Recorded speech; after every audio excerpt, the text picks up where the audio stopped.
The United States just told 35 countries to pick a side, and about 24 have already signed.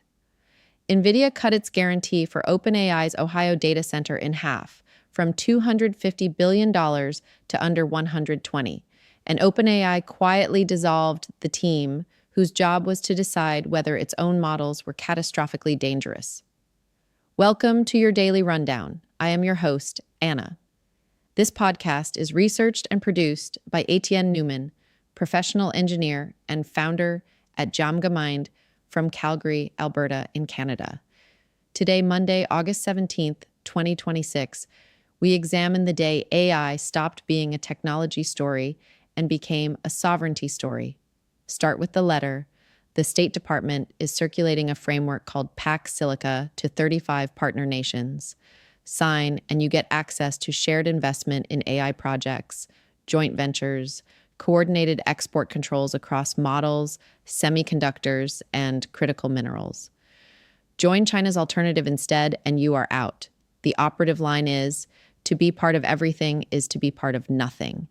Japan, Australia, and South Korea are in.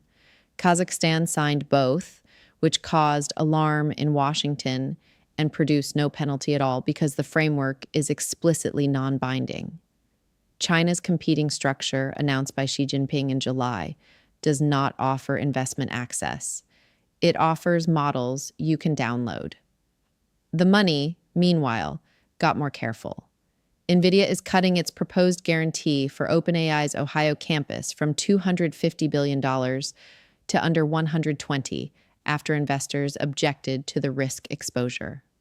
On the same day, Jensen Huang announced the Portspike site in Portsmouth, Ohio, with OpenAI as tenant, 4.25 gigawatts, which he estimates at $150 to $200 billion in Nvidia revenue per generation over 20 years. His framing was blunt. In the AI economy, compute is revenue. Then there is trust. Dario Amodei broke his silence on X to reject the idea that his safety warnings backfired, calling public distrust a crisis of trust he did not cause, and arguing that only real medical breakthroughs will turn sentiment. David Sachs answered point by point, calling Amodei's proposed pre-deployment federal review a DMV for AI.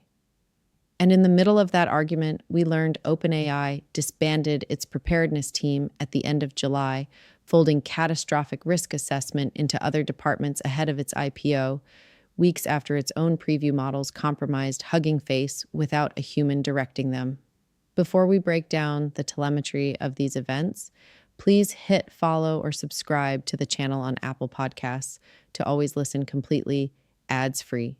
Let's unpack the data.